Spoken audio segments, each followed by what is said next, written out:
샬롬. 예쁜 우리말 사전 20번째. 재미있게 놀아요. 첫 번째, 이박기와 부럼. 이박기는 음력 정월 대보름에 이를 건강하게 하기 위하여 부럼을 깨무는 일.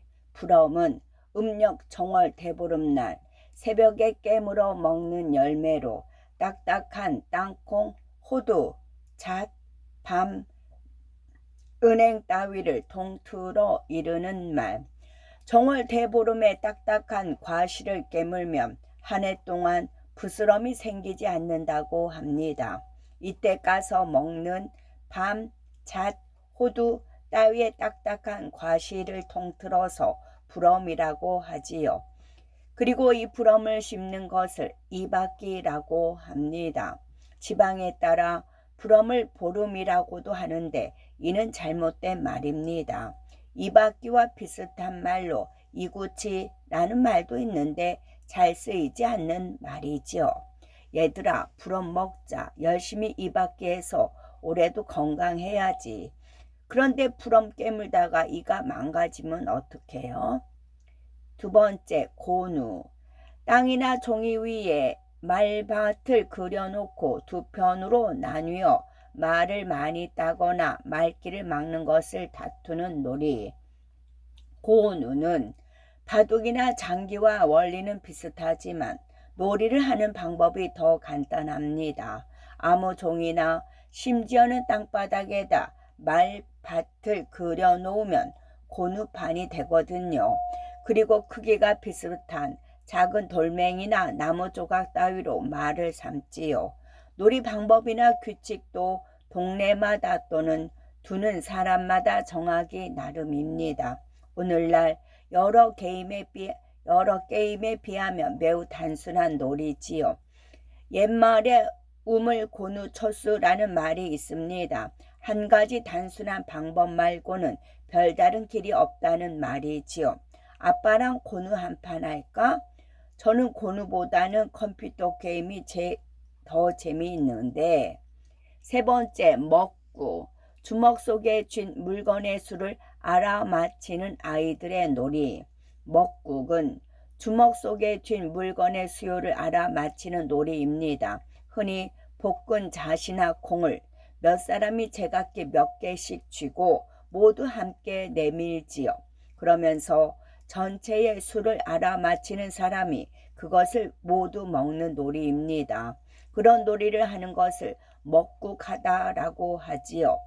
요즘 놀이 가운데 속어로 짤짤이라는 것이 있지요. 동전 한 움큼을 쥐고 짤짤 소리가 나게 흔들어 잡습니다. 그러면 다른 사람이 숫자를 3으로 나눈 나머지 수 가운데 하나의 돈을 거는 놀이이지요. 속어로 쌈치기라고도 합니다. 먹국은 전통 놀이지만 짤짤이는 도박이지요. 너희들 지금 돈 가지고 짤짤이 하는 거 아니야? 이건 짤짤이가 아니라 먹국인데요. 네 번째, 보리바둑. 법식도 없이 아무렇게나 되는 대로 두는 서투른 바둑. 쌀과 보리는 오랜 옛적부터 우리에게 소중한 곡식이었지요. 그런데 옛적에는 하얀 쌀을 누른 보리보다 더 높게 쳐 주었습니다. 쌀밥은 부유함을, 보리밥은 가난함을 상징하였지요. 또 주곡인 쌀에 대하여 보리는 덜 된 거, 어설픈 거, 무늬만 비슷한 것을 뜻하는 말로 쓰인답니다. 그래서 보리는 참에 상대되는 말로 쓰였지요. 법식도 없이 아무렇게나 두는 서투른 바둑을 낮잡아 보리바둑이라고 합니다. 또 보리윷, 보리장기라는 말도 있지요. 하지만 쌀은 쌀대로 가치가 있고 보리는 보리대로 독특한 가치가 있는 것입니다. 아빠, 저랑 바둑 한 판 두어요. 넌 아직 보리바둑이어서 아빠 상대가 되지 않을걸? 다섯 번째, 가댁질. 서로 피하고 잡고 하며 노는 아이들 장난. 가댁질은 아이들이 서로 잡으려고 쫓고 이리저리 피해 달아나며 뛰노는 장난입니다. 뜀박질, 무잠백질, 숨바꼭질 따위처럼 어린이 놀이 가운데 하나이지요. 가댁질은 어떤 규칙도 없이 매우 단순하게 즐기면서 몸을 튼튼하게 하는 놀이지요. 가댁질 놀이는 주로 땅 위에서 하지만 냇물에서 미역 감을 때에는 깊지 않은 물에서도 합니다. 여름날 아이들은 물가에서 물장구와 가댁질로 시간 가는 줄 모르지요. 더러 강아지나 토끼 같은 짐승들도 가댁질을 하고 놉니다. 집안에서 이처럼 시끄럽게 가댁질을 하고 놀면 되겠어? 바깥에 나가면 날씨가 너무 추워서요.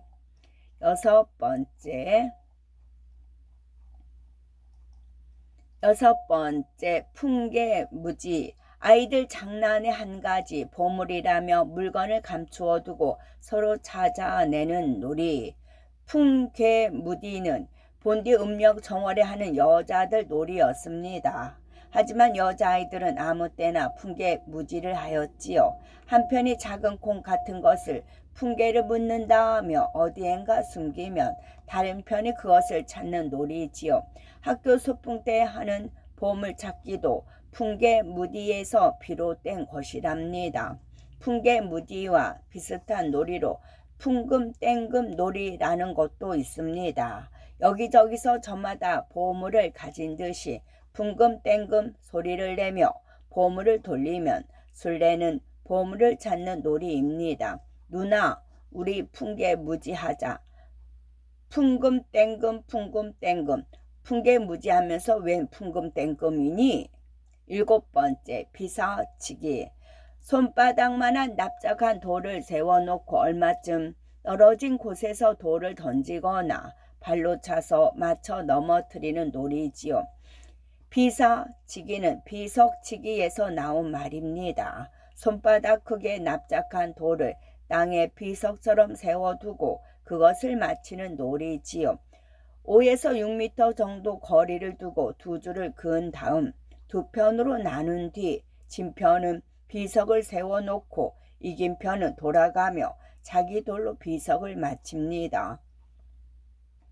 비석치기에는 여러 단계가 있답니다. 선체로 그냥 던지기, 한 발 뛰어 던지기, 두 발 뛰어 던지기, 세 발 뛰어 던지기 등 여러 가지 방법으로 상대편 돌을 맞히는 것이지요. 비석 맞히기에 성공하면 계속해서 다음 단계를 하고 실패하면 공격과 수비가 바뀌게 됩니다. 아까부터 무얼 그렇게 찾니? 비사치기 할 돌멩이를 찾는데 적당한 게 보이지가 않아요. 여덟 번째, 물수제비 뜨기. 얇고 둥근 돌을 물 위로 비켜가게 던져서 탐방탐방 수면을 스치며 가게 하는 장난질이지요. 물수제비 뜨기는 물 위에 수평으로 던지는 돌팔매질입니다. 얇고 반질반질한 조약돌을 물 위에 비켜 던지는 것이지요. 그러면 조약돌은 몇 번 튕겨 오르면서 찰방찰방 물 위를 스치며 나아갑니다. 누가 던진 돌이 더 자주 튕겨 오르는지 내기를 하기도 하지요. 물수제비 뜨기는 자맥질과 다릅니다. 자맥질은 물속에서 멱을 감으며 노는 놀이이고 물수제비는 물 밖에서 돌멩이는 물 표면에 던지며 노는 놀이이지요. 지방에 따라서는 물수제비 뜨기를 팔매치기, 물찰짜리, 물종개 따위로 부르기도 합니다. 우리 물수제비 뜨기 할까? 누가 더 많이 튕기나 내기하자. 좋아요 아빠. 그런데 계속 돌을 던지면 언젠가 호수가 메워져 버리지 않나요? 기쁨이의 일기. 오늘 저녁밥은 고두밥이었다. 고두밥 한 숟가락을 입에 넣으신 할머니는 대보름날 이밖에 하랴 하시면서 숟가락을 놓아 버리셨다. 글을 잘 쓰는 방법을 선생님께 여쭤보았다. 그랬더니 선생님께서는 우물고누 첫수로 그저 열심히 많이 읽고 많이 써보라고만 하셨다. 생일 잔치가 무르익자 우리는 사탕을 가지고 먹국을 하면서 놀았다. 10번쯤 했는데 내가 5번이나 맞춰서 사탕을 실컷 먹었다.